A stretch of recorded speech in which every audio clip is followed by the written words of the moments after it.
Bom dia a todos. Dario Arantes entrando para a política. Nunca imaginei isso na minha vida. Sempre achava que política não era comigo. Quando me falavam de política, a primeira coisa que eu fazia, política não é comigo. Isso é que eu aprendi aos 65 anos que eu vou fazer ano que vem. Aos 15 anos de idade, eu já frequentava o primeiro centro espírita. E aprendi tudo isso, praticamente quase 50 anos.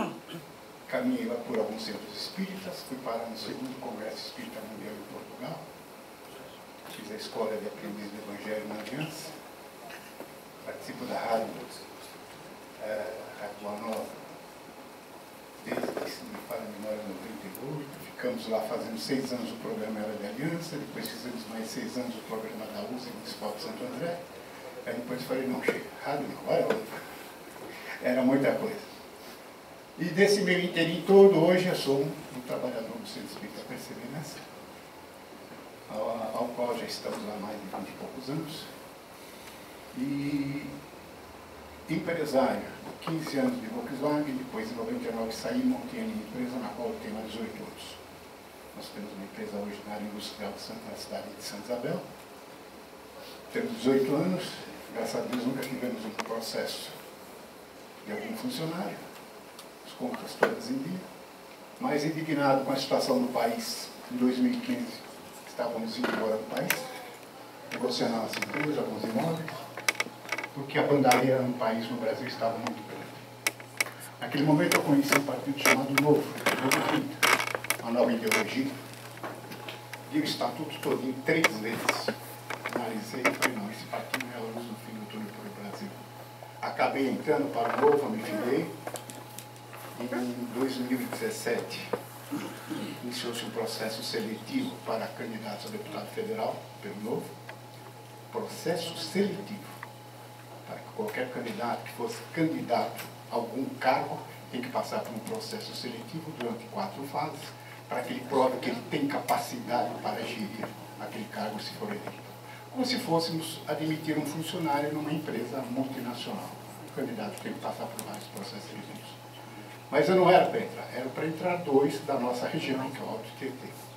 Ele pôde me colocar, não, vai junto, senhor Dario, vamos junto, vai que algum dos 2 não passa, tal, o senhor está junto. E no fim acabei entramos em 3. Primeiro processo, primeira exclusão, os 2 saem fora, fico só eu. Falei, pronto, agora não tem jeito. Então, o que acabou acontecendo? Passamos pelo processo seletivo, por quê? Pelos ideais do Partido Novo. Esse que é o grande ponto que eu vi naquela época. O Partido Novo, primeiramente, não usa o fundo partidário. Pouca gente, a maioria das pessoas não sabe o que é o fundo partidário. O fundo partidário é o dinheiro dos nossos impostos, todos arrecadados que vai para o governo federal. Ele pega uma parte do caixa do governo federal e distribui pelos partidos políticos de acordo com o seu tamanho. Hoje está em 887 milhões de reais. O primeiro recebe, se me falando, por volta de 250 milhões, depois 230, 220, e vem até o Partido Novo, que é o último, que ele não usa esse dinheiro. Esse dinheiro que ele recebeu, que tem hoje 5 milhões, está em caixa, guardado numa conta para devolver para o governo federal para direcionar para a saúde, segurança e educação. Não consegue, porque não tem essa lei.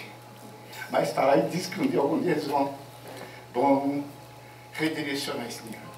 O Partido Novo, como é que ele funciona? Como é que atua? Como um time de futebol. Cada um faz uma contribuição mensal. Primeiramente, para entrar no partido, para ser filiado, a pessoa tem que ser ficha limpa. Começa por aí. E passa a contribuir para o partido. É assim que ele se sustenta. Nesse partido não vai ter aquilo que nós chamamos de carreirismo político. O candidato eleito uma vez, com uma reeleição, ele tem que sair fora para dar lugar para outro, e assim sucessivamente. É gerado nessa sintonia e com uma série de momentos que eles têm que fazer crescer tanto o partido, diminuir o custo do partido, trabalhar em torno de diminuir a carga tributária no país e redirecionar essa economia para saúde, educação e segurança. Esse é um projeto grande, é um projeto a longo prazo. Sabemos que vai ser difícil, é muito difícil. Então aí eu acabei entrando no processo seletivo, candidato a deputado federal. E venho vindo assim e E no momento eu falei, poxa vida, está na hora dos espíritas entrarem para a política. Porque naquela época, quando eu estava fazendo o processo seletivo, que é tudo informatizado, estava fazendo ali e me veio na minha mente, quando eu precisei da política, eu fui ser político. Falei, não é isso, é da minha cabeça. Eu continuei, não, mas quando eu precisei da política, eu fui ser político. Falei, agora eu entendi a mensagem. E eu fui. Passamos pelo processo seletivo todos, estamos aí com um grupo, hoje estou apoiando o partido, declinei da candidatura em função de apoiar outros amigos, outros também de outros partidos, e até então uma das propostas que eu acho muito positiva é esse trabalho junto aos grupos espíritas formados pela USE, que iniciou esse trabalho, que é o Espíritas na Política, a Júlia e o Paulo. E eu acho que ali nós temos um trabalho de trabalhar e desenvolver muito essa atuação dos espíritas na política. Diante disso, nós estamos aludindo a esse trabalho, vamos ajudar no que pudermos. Eu acho que hoje nós, brasileiros, estamos indignados com os políticos no Brasil. Todos nós. Não acredito que tem alguma pessoa que me fala, não, eu estou contente com os políticos. Não. Nenhum de nós estamos contentes com os políticos que estão em Brasília, na Lesp, aqui em São Paulo, e nessa Câmara Municipal aqui da cidade de São Paulo. Porque nós temos uma vereadora, Janaína Lima, porque um dos detalhes do Partido Novo é o eleito que for, ele tem que reduzir, primeiramente, em 50% o número de colaboradores do seu gabinete, que são os assessores. Ele não pode usar o carro oficial e tem que reduzir em 50% a verba de gabinete. Então, só para vocês terem uma ideia, a Janaína Lima, aqui em São Paulo, no primeiro ano, ela conseguiu uma economia de R$1 milhão. Nossa. E conseguiu, com o Dória, direcionar esse dinheiro para a educação. É simples. Deputados federais em Brasília, 513. Cada um tem 25 assessores. Senadores, 81. Cada senador tem 80 assessores. O custo de Brasília entre Câmara Federal e Senado são 28 milhões de reais por dia. E o que acontece hoje no país? Déficit do Brasil, hoje, 159 bilhões. O que está acontecendo com isso? Nós devemos 159 bilhões, começamos o início de janeiro com déficit de 159 bilhões. O que representa isso? O governo arrecada. Arrecada de um lado e gasta do outro. Ele está gastando a mais 159 bilhões. Como é que ele vai cobrir isso? Sobe imposto. Sobe gasolina, sobe óleo diesel, sobe arroz, feijão. Mas eu não peço nota fiscal. Engano dos brasileiros. Todos os impostos hoje são recolhidos na fonte. Então, Volkswagen, produzir o carro já recolhe imposto antes de ir para a revendedora. O leite já recolhe imposto na hora que sai da usina. E assim sucessivamente. Então, o que está acontecendo hoje na atual situação do país? Só devemos hoje 1,59 bilhões. Vamos entrar em 2019 devendo aproximadamente, que eu quero dizer, sempre um déficit. Gasta mais do que arrecada. 260 bilhões. E o governo não corta os seus gastos. Esse que é o problema hoje no Brasil. Hoje no caso, nós devemos, por que trabalhar, em qual sentido diminuirmos o custo da máquina? Nos Estados Unidos, Casa Branca, ela tem 380 funcionários. Palácio do Planalto em Brasília, 3.800 funcionários. É o maior cabide de emprego do governo. Empresas estatais totalmente deficitárias, porque elas são o quê? Cabides de empregos. Seja ela usina de Itaipu, Eletrobras e várias outras por aí. Todas elas são cabides de empregos dos políticos brasileiros. Nós temos aqui no estado de São Paulo Sabesp, CETESB, tudo cabide de emprego. Alesp em São Paulo, 90 cargos a deputado estadual, cada um 33 assessores. Tem necessidade disso tudo? 2 carros, 4 motoristas, verbas de gabinete para fazer a festa. E a festa é feita. Só que nós não temos como fazer, temos sim como mudar. Como é que nós vamos mudar isso tudo? Porque hoje o país, para quem acompanha a situação do país, nós estamos indo numa ladeira abaixo. Daqui a pouco estamos pertinho da Venezuela. Porque hoje a situação do país é grave, é muito grave. Nós ainda não se demos conta disso. Porque realmente cada um aqui de nós, a maioria, poucos são os que andam de ônibus. Nós não temos no país infraestrutura, não temos nada que possa vir a contribuir para ajudar a melhorar as condições do país. 14 milhões de desempregados vezes 3, que cada desempregado tem, no mínimo, uma mulher e um filho. São 42 milhões de pessoas hoje que não têm uma renda. E a festa continua em Brasília. Cada hora eles aprovam mais dinheiro para subsidiar agora. Dos 880 milhões que é dividido entre os países partidos proporcional ao seu tamanho, agora eles aprovaram mais 1 bilhão 760 milhões para as campanhas eleitorais. E sai de onde esse dinheiro? Sai do Caixa do Brasil. De onde Brasília recolhe esse dinheiro? Dos nossos impostos. Imagina se esse dinheiro fosse revertido para a saúde, educação e segurança. Tu não faz a campanha publicitária, a campanha eleitoral gratuita. Gratuita é nada, é do dinheiro dos nossos impostos. Essa consciência nós não estamos tendo ainda. Há um tempo atrás me falava, fundo partidário. Mas o que é fundo partidário? Até entender.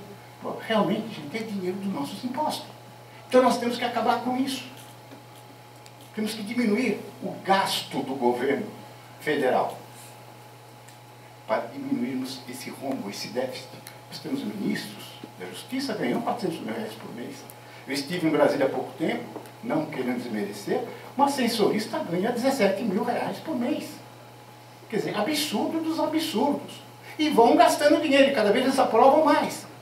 Essa bandalheira final agora, nos últimos que eles aprovaram, essas últimas verbas de campanha política, só que aprovaram, vão ter que arrumar o dinheiro e o governo não tem o dinheiro. O que vão fazer? Toma dinheiro emprestado do mercado, pagam juros mais altos, e depois ficam fazendo aquela roda viva com dinheiro. O que é isso? Gastar um dinheiro que não tem. É isso que está acontecendo no Brasil. Então, concluindo, gente, nós precisamos desse grupo nosso que está crescendo. Nós temos que filtrar os políticos dos quais nós vamos apoiar. Os partidos, todos os políticos que sejam eles espíritas, quem não apoia espírita, que apoie outros, mas a preferência é que apoie esses políticos, que visualizem, que pesquisem a vida desses políticos. No mínimo 20 anos atrás, o Chá Capivara teve envolvido em maracutaia, trambique, desvio de dinheiro, disso, daquilo. O seu partido, muitas vezes é interessante buscar o partido, porque hoje está acontecendo o seguinte, hoje não, já algumas 2 eleições, os políticos do Brasil escondem de quais partidos eles são. Mas é simples. Os 2 primeiros números é o número do partido. 13, PT. Número 30, Novo. 45, PSDB. E vai por aí afora. 17, PSL. 19, Podemos. E vai por aí afora. Então os políticos estão fazendo o seguinte. Eles pegam o primeiro número, os 2 primeiros números, que é o do partido, depois colocam o número deles e colocam o nome. Então é bom, é interessante que conhecemos também de onde esses políticos, de quais partidos eles são, para termos ali uma condição de analisarmos a pessoa, o partido e fazer o nosso contexto no qual nós iremos votar. Mas a princípio eu sugiro, vamos dar preferência para os políticos espíritas, para que esses políticos possam ir com a responsabilidade que tem do cunho pessoal, do cunho dentro da doutrina espírita, que eles façam o melhor caminho, que não entrem nas maracutaias do partido. Gente, muito obrigado por tudo e bom dia a todos.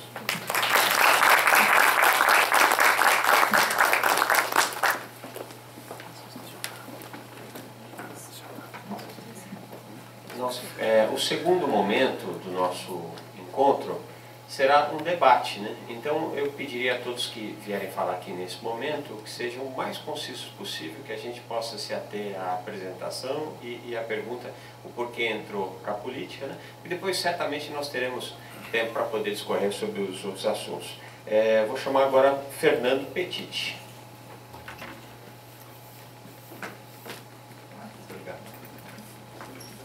Bom dia a todos. Meu nome, como ele falou, é Fernando Petiti. Um pouco antes de falar do meu momento político, lembrar um pouquinho do meu pai, que foi vereador em São José dos Campos, o vereador Almir Petiti, que foi fundador de várias casas espíritas em São José dos Campos. Também criou um trabalho que é denominado Farmácia Comunitária Dr. Bezerra de Menezes. E, seguindo isso, eu nasci no espiritismo, né? Meu pai e minha mãe eram espíritas. Frequentei as casas que eles fundaram, né? Duas são o Jeffrey e o Paulo de Tarso, e com isso aprendi, né? E levo o espiritismo para mim. Hoje sou frequentador do Centro Espírita Paulo de Tarso. A minha entrada na política foi com meu pai, depois de ser vereador, não todo o tempo, né? Os 11 anos que ele legislou em São José dos Campos, parte desses 11 anos trabalhei com ele e posteriormente ele faleceu na metade do terceiro mandato. E nós entramos como candidato a vereador. Já estamos há 4 mandatos como vereador. Na última legislação tivemos 10 mil votos. E a gente defende, desde o nosso início, nós fomos o primeiro vereador em 2005 em São José dos Campos a levar políticas públicas de bem-estar animal. Era um tabu, né? Alguns vereadores ainda davam risada, inclusive vereadores que saíam do plenário para não votar políticas, né, que defendessem causa animal. Posteriormente também a gente defende a perturbação do sossego público em São José dos Campos, qualquer área que tenha fluxo, tenha algum estabelecimento que cause transtorno ao sossego público do cidadão, nós somos procurados e graças a Deus a gente tem resultados positivos bons, depois com o tempo a gente explica. Também nós em São José dos Campos, na Câmara Municipal, nós somos presidente, né? Eu sou presidente da Frente Parlamentar do Empreendedorismo. São José dos Campos tem educação empreendedora, vários projetos da educação empreendedora na nossa cidade. É de origem do nosso gabinete. E, por final, também defendemos a prevenção do suicídio. Fala um pouquinho, rapidamente, aproveitando a passagem do pré-candidato, que nós somos pré-candidato mesmo, tendo passado em convenção ainda, que nos antecedeu, falando de economia em gabinete. Todo esse tempo que nós estamos na Câmara Municipal, nosso gabinete é o que menos gasta, até o Tribunal de Contas aponta o nosso trabalho como eficiente, justamente por esse ponto. Nos 3 últimos anos, o Ministério Público pediu para que os gabinetes demitissem um funcionário, né, em 2018, agora, 2017 e 2016, o nosso gabinete não precisou mandar ninguém embora, porque já trabalhava com um número reduzido de funcionários, que seguindo esse exemplo, que a gente não vê necessidade de ter todos os funcionários no gabinete, a gente consegue fazer nosso trabalho atuante. E a gente tem também algumas propostas como pré-candidato, mas que a gente vai deixar para uma segunda etapa. Obrigado pela atenção, bom dia.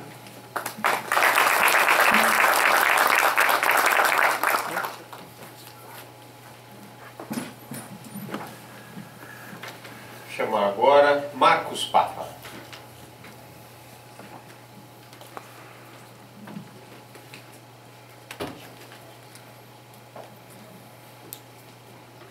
Bom dia a todos.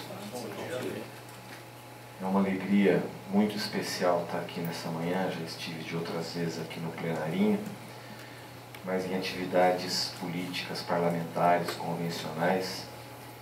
Pela primeira vez numa atividade promovida por espíritas que agora abraçam trabalhos no campo da política.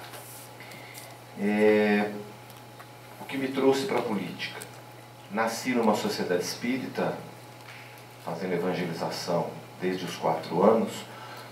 Meu tio-avô, Teodoro José Papa, um dos fundadores da USE, está no livro dos 70 anos agora.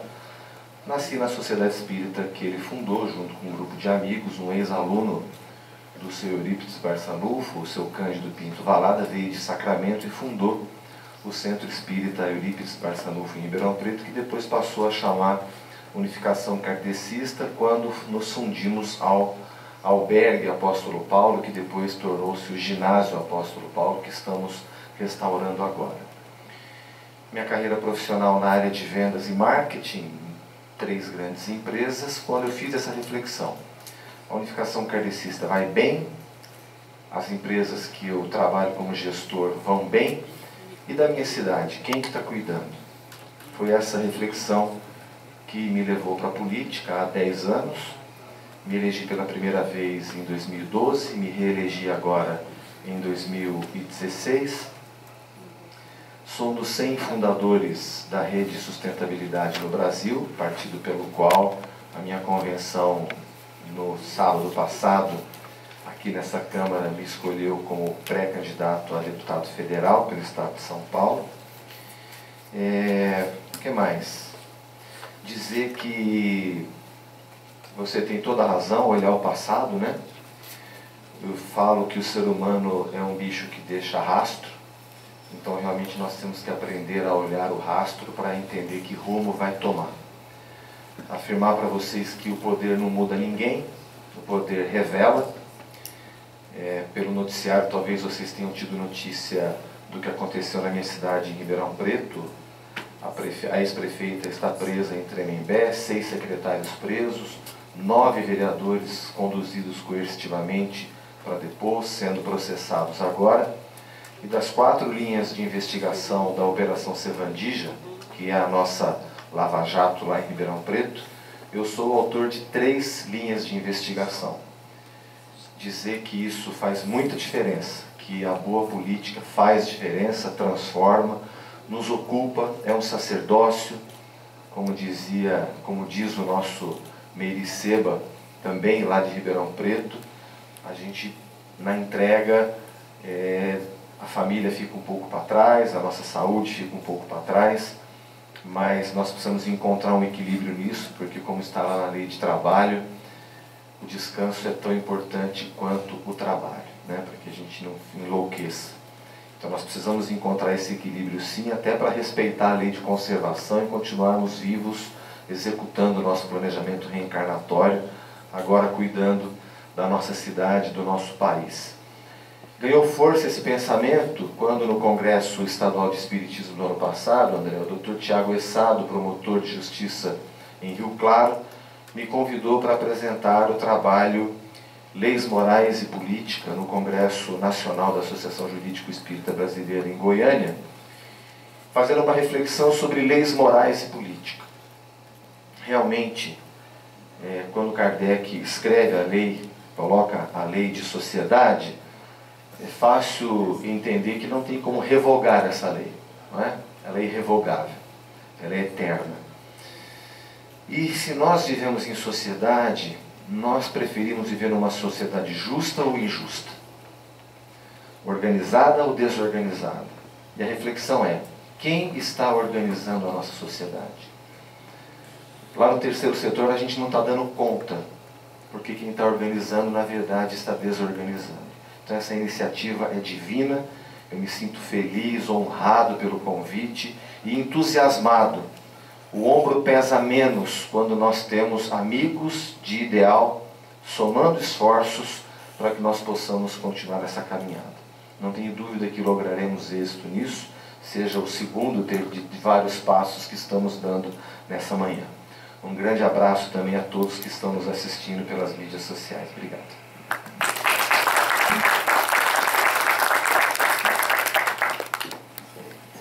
Entre aqueles que nós gostaríamos que estivesse conosco ontem, o nosso amigo Rubens Calvo, que por motivos pessoais não pôde estar presente, mas está aqui, filha e neta, né, de espíritas políticos, né? A nossa querida Ana Paula Calvo.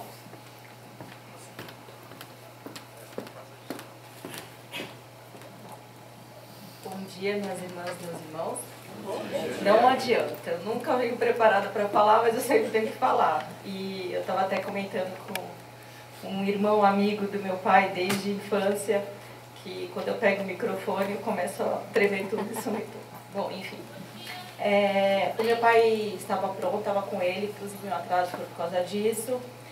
Não sei se todos sabem, o meu pai passou por um problema de coração, colocou 3 stents, mediante a isso teve um problema de diabetes, fora a parte espiritual, está com problema de síndrome do pânico. Eu até peço a todos os amigos, se puderem orar por ele, né, rezar por ele, eu agradeço.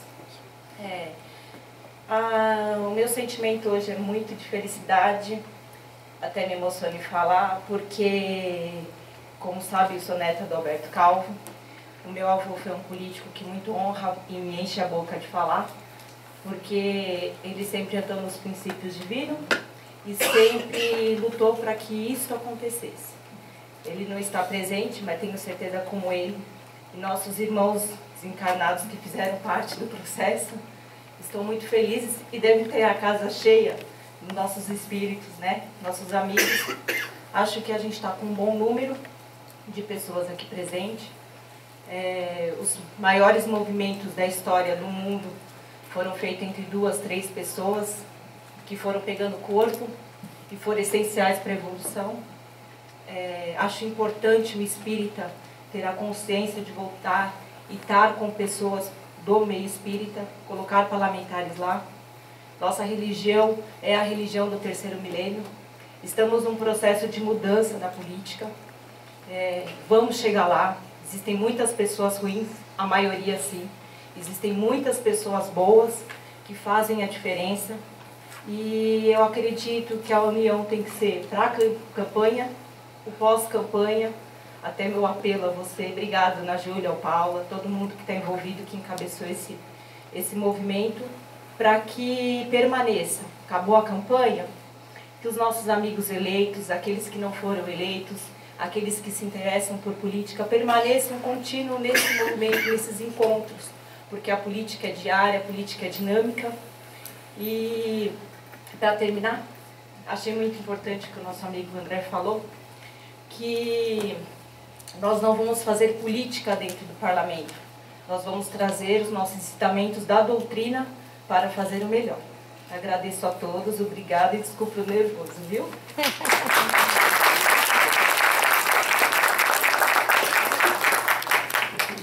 Se você conhecer alguém que não treme quando vem falar em público, você me apresenta depois. Também outro irmão nosso que não pôde estar presente nessa manhã, né, o nosso querido Edson Sardano, mas o Miguel está aqui e certamente poderá falar um pouco para a gente aí. O Edson, inclusive, não veio em função de ter uma convenção, não é isso? Isso. Nessa data.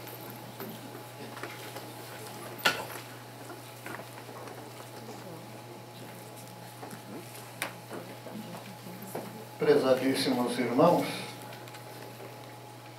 realmente estamos no derrubar de uma nova era, porque esse encontro já é um grande sinal de mudança de mentalidade, principalmente no meio espírita, que sempre ofereceu barreiras, dificultou, e havia inclusive um tabu relacionado com espiritismo e política.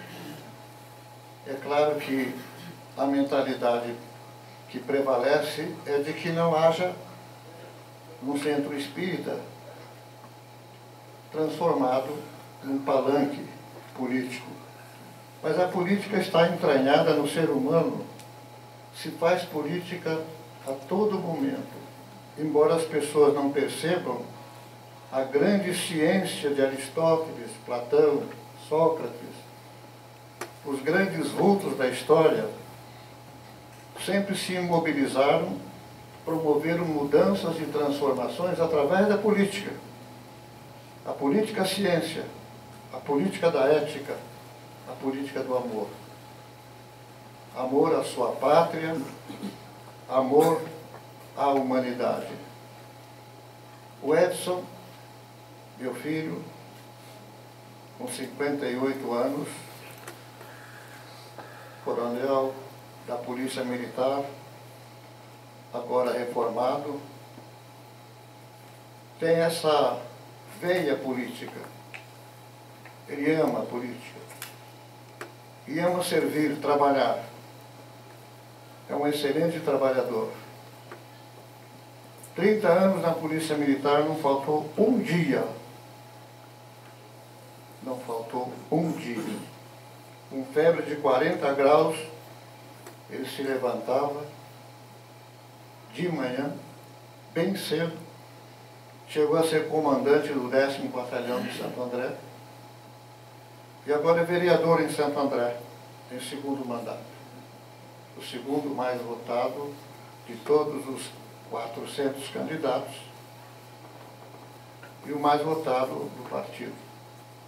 Hoje ele é pré-candidato a deputado federal pelo PTB, que está fazendo nesse momento a sua convenção. Nasceu num berço espírita, porque eu sou espírita desde 1950. Ainda agora há pouco eu falava com os companheiros que eu conheci, Edgar Amon, Vinícius, Arileques, Luiz Monteiro de Barros, e tantos espíritos, Eurípides de Castro, que também foi político, Freitas Nova, Romeu de Campos Vergal, tive a oportunidade de conhecê-lo, e seu filho também, em Serra Negra, de tal forma que nós estamos dentro deste contexto para melhorar não só o nosso país, mas criar uma nova mentalidade. Dessa mentalidade, dessa geração que a gente está considerando muito corrupta. E diante disso, o que eu poderia dizer é que ele é um idealista. E nós precisamos realmente introduzir no meio político os nossos ideais. Porque se nós formos analisar a vida e a obra de Allan Kardec, ele trabalhou muito nesse sentido da política, da ética, da política voltada para o espiritualismo, a imortalidade, porque todas essas situações que estamos enfrentando, sem dúvida nenhuma, a ignorância faz parte como prato do dia. Ignorância da imortalidade da alma, porque todos terão que prestar conta, centil por centil, como está na lei. E eu creio que essa consciência de imortalidade poderia, quem sabe, mudar esse comportamento. Não só a crença, mas uma convicção da imortalidade da alma. Ler as obras espíritas e saber o que acontece conosco ao deixarmos o corpo físico. Muitas vezes eu ouço pessoas como companheiros espíritas dizerem que era necessário implantar a pena de morte, apesar de ser espírita. Isso demonstra uma precipitação, porque nós sabemos que não é esse o caminho, não é essa a solução. Nós precisamos demonstrar através dos atos, do comportamento, como dizia Jesus, no mundo sereis conhecidos por muitos se amarem e por muitos se respeitarem, que é uma coisa que falta muito em nosso país, em nossa sociedade, e talvez no mundo todo, que está vivendo uma crise moral. A crise toda, no meu modo de ver, é moral, é de caráter, é de formação. Fala-se muito em educação, até agora parece que estão fazendo aí uma moção para que não corte a verba da educação, parece-me que 108 bilhões, mas essa educação a que se reportam os nossos dirigentes não é a educação proposta por Allan Kardec, a educação doméstica, do lar, da família. Estão falando de uma instrução de péssima qualidade, que é o nosso país.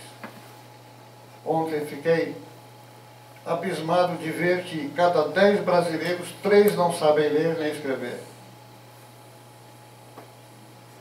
A má formação das escolas. Concluir o primeiro grau analfabeto, isso é um absurdo. Claro que nós não vamos levantar aqui todos os problemas que estamos vivendo, porque todo mundo acompanha, todo mundo sabe. O que está aí nós sabemos, nós conhecemos, mas agora o que vamos fazer? Temos que apresentar propostas, vontade política, e não conivir de forma alguma com a corrupção. E o Edson, meu filho, tem vivido isso no seu mandato. Porque a corrupção está entranhada, inclusive na sociedade. O velho jeitinho brasileiro, o acerto por fora, por baixo do pano, isso já está entranhado no espírito de uma grande parte da sociedade. Então nós não podemos ficar só criticando lá o poder maior, politicamente falando, porque cá embaixo na sociedade também a corrupção está presente. Agora o André Maurício estava falando. Por que nós não conseguimos uma rádio FM? Por que nós não conseguimos canais abertos? Porque não entramos no jogo da corrupção. O acerto por fora. Então nós temos que dar essa demonstração. Não ceder de forma alguma, sob hipótese nenhuma, a qualquer vantagem pessoal em detrimento dos nossos ideais. Eu acho que está realmente na hora de nós, espíritas, levantarmos a bandeira, inclusive agora, quanto à aprovação da lei do aborto, o projeto que diz que até 3 meses tudo bem, não há nada, não há ninguém, não existe ninguém. É um absurdo. É um crime premeditado. E nós sabemos que todos vão pagar caro por isso.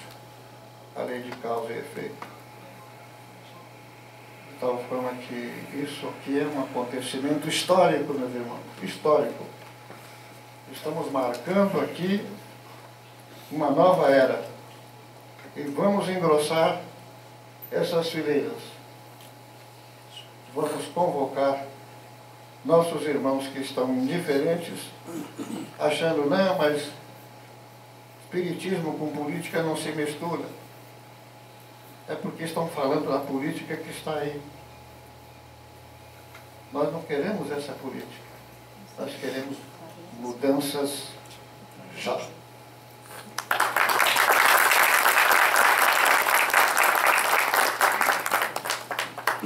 Bom, agora nós vamos para a segunda parte do nosso encontro, onde nós teremos a oportunidade de debater, né, de trazer as questões que nós entendemos como pertinentes. Para isso nós estamos nos arvorando nesse instante, né, espíritas na política. Em primeiro lugar, queria convidar o nosso querido amigo Dr. César para tomar a mesa. Vamos aplaudir, gente? Fica mais fácil para editar depois. Vamos receber também o nosso amigo Fernando Petit.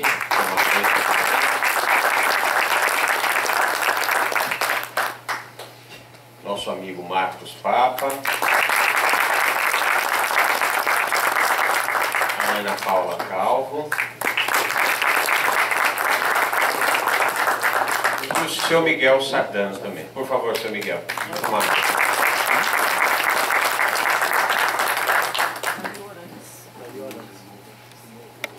Oh, desculpe, Dario, antes, claro.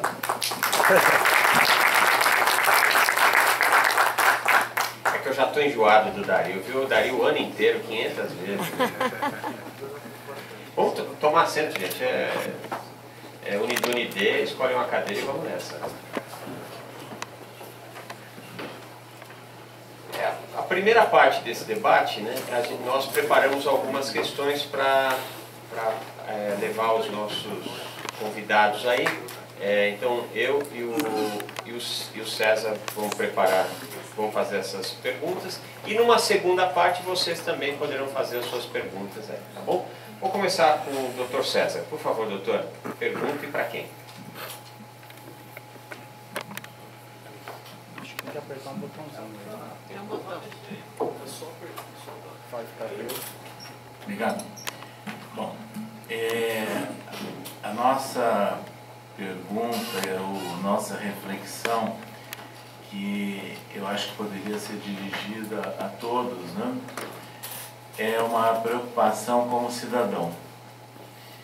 Nós temos assistido em nosso país algumas situações, informações e dados que surgem a todo momento que demonstram que, salvo o melhor juízo e na visão de um cidadão leigo, está se criando ou tentando se criar um desordenamento jurídico em nosso país, com flagrante desrespeito a preceitos constitucionais, a começar pela instância que deveria ser o guardião da Constituição. Essa enxurrada de situações que são criadas, às vezes num único dia, demonstram que alguma coisa não está bem. Se não é o problema da lei, pode ser o problema de quem maneja a lei, mas está criando uma situação que nos parece absolutamente estranha e preocupante. O desrespeito, inclusive, ao cumprimento, né, da justiça, ou seja, desrespeito ao cidadão que tem recursos financeiros e goza de determinadas influências, porque o cidadão comum, ele não tem acesso e não chega lá nessas infinitas possibilidades recursais e que impedem o cumprimento da lei.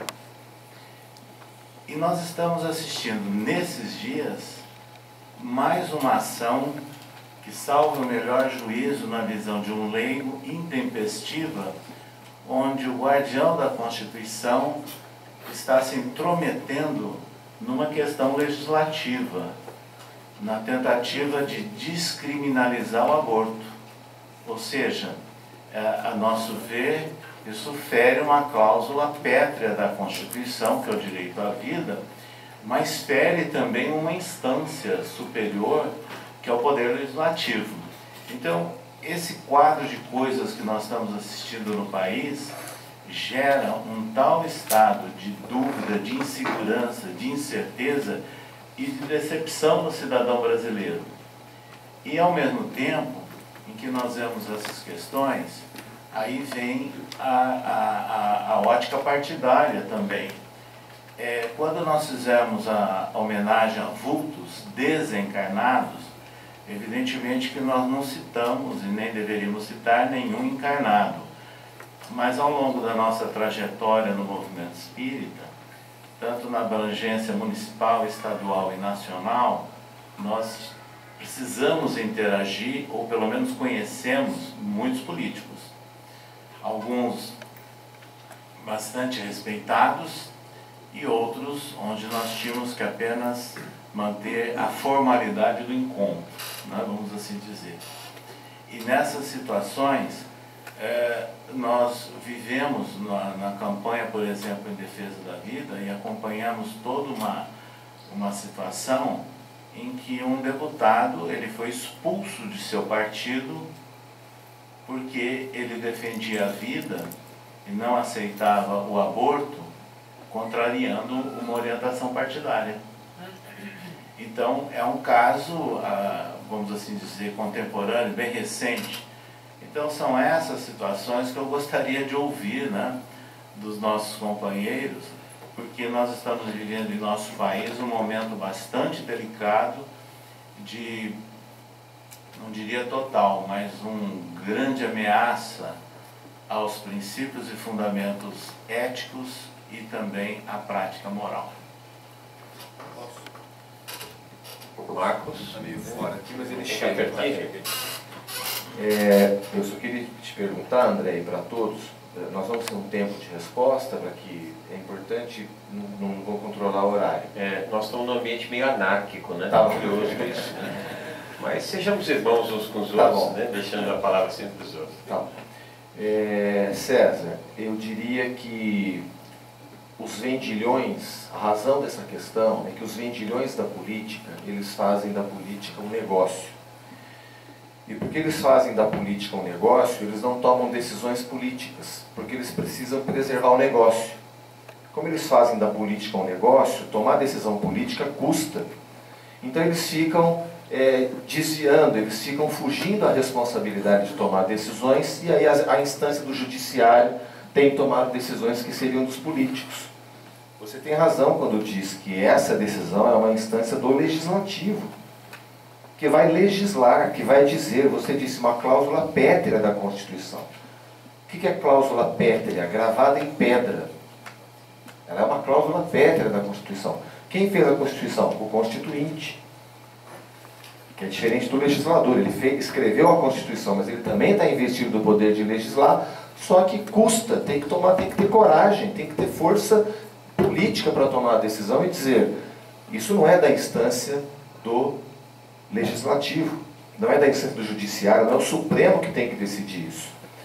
Mas como o poder legislativo não toma a decisão, e esse é um exemplo que você está dando, e hoje nós temos vários exemplos de que o Congresso eleito são pessoas extremamente desqualificadas para a função para a qual eles estão eleitos, tem um custo caríssimo, né, o salário mais o funcionamento do Congresso, mas são desqualificados, assinam projetos de cachaça na cesta básica, sem saber o que estão. Eu, coincidentemente, assisti a esse programa, não sabia que você, André, que tinha criado, dirigido. Mas o fato é que é isso, e não tomam as decisões. E agora o poder judiciário está se arvorando a tomar uma decisão que seria do legislativo. É sim fruto da desqualificação dos nossos legisladores e da falta de coragem, da falta de fazer aquilo para o qual disseram que foram eleitos, mas não estão fazendo. É só um começo da resposta aí. Eu sei que os colegas podem contribuir mais. Novamente, bom dia. Na minha apresentação, só esqueci de falar o meu partido. Eu sou do MDB de São José dos Campos. O MDB de São José dos Campos tem o vice-prefeito atual, e junto comigo na bancada o Dr. Elton, que é um vereador também que conduz a sua atuação na ética, como nós. Então, temos um partido sério em São José dos Campos. Sobre o seu questionamento, eu acho que o papo foi num caminho que falta os políticos também terem não só coragem, é que eles têm o rabo preso, né? Eles não falam em determinados assuntos porque eles sempre devem alguma coisa. Então, como o Miguel Sardano falou, é um prazer ouvir o Miguel, é a boa política, falta a boa política. Se temos políticos coerentes e sérios que não devem nada porque atuam corretamente, eles defendem os seus preceitos. Então, quando o assunto vai para o judiciário, acredito que os políticos atuais, eles até falam, ufa, não preciso colocar a minha cara para assuntos polêmicos. Né? A gente tem diversos assuntos que hoje o judiciário assume e é uma questão política, como o aborto. Eu particularmente sou contra, né? Pretendo levar esse assunto, já levamos esse assunto à Câmara Municipal de São José dos Campos, né? Acabamos sendo um grão de areia, mas tem que se posicionar para que o movimento também cresça, falando, né? Condizendo o seu posicionamento. E um pouquinho mais, né? Fora a má política, tem muito corporativismo, né? E como você falou, o indivíduo vota conforme o partido. Eu acho que tem o partido, a gente tem que seguir algumas normas partidárias, mas quando o assunto é polêmico, que levanta o questionamento do Brasil inteiro, e no caso eu sou pré-candidato ao Estado, mas dá para você também falar pelo seu Estado, a gente tem que se posicionar, é isso que a gente espera do político, E esse encontro, eu acho que espera isso dos seus representantes. Mais alguém quer falar dessa questão? Eu gostaria de fazer um breve comentário, que eu já falei muito no início. Gente, eu tenho um conceito de vida. O conceito de vida, na hora da concepção, na hora que o gameta fecunda o ovo, ali, o que entra ali? Uma carga de energia vital, fluida, universal. Neste momento, inicia-se a vida. No meu conceito é esse, não tenho como abrir mão desse meu posicionamento que eu já estudei, fui buscar em vários livros, a vida física. Porque depois dali ela vai para, né, o processo de desenvolvimento, onde que as mulheres hoje, que ela só vai saber isso, me falando, demorar até os 12 meses de fazer o aborto. A partir daquele momento, retirou alguma coisa, assassinato. Então nós não temos que debater. É crime. E no Brasil, a lei ainda ela a convenção é criminalizada, né? É um crime, querem mudar ali com uma PEC, proposta de emenda à Constituição. Eu acho que nesse ponto nós espíritas temos que bater firme. Não podemos abrir mão do aborto em hipótese alguma. Porque no momento da concepção, foi por algum motivo, Deus, o plano espiritual, trabalhou daquela maneira e a pessoa fecundou. A partir do momento que a fecundação, fluido universal é vida, a partir desse princípio, no meu conceito, é assassinato. E nós devemos sempre ir contra esse propósito.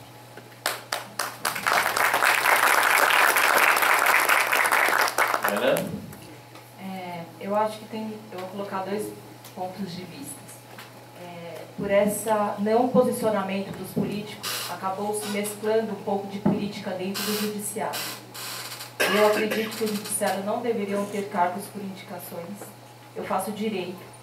Quanto mais eu estudo direito, eu vejo o quanto o nosso judiciário rasga a nossa Constituição. E um país que não respeita a própria Constituição é um país proviso. Acho que tem que se pensar um pouco nisso. Eu acho que existem cargos que têm que ser comissionados, sim. É importante para dar o suporte para o parlamentar se trabalhar, mas eu acho que outros cargos são por mérito, por estudos, e, enfim, por outro tipo de critério. O mau posicionamento, eu vou dar um exemplo.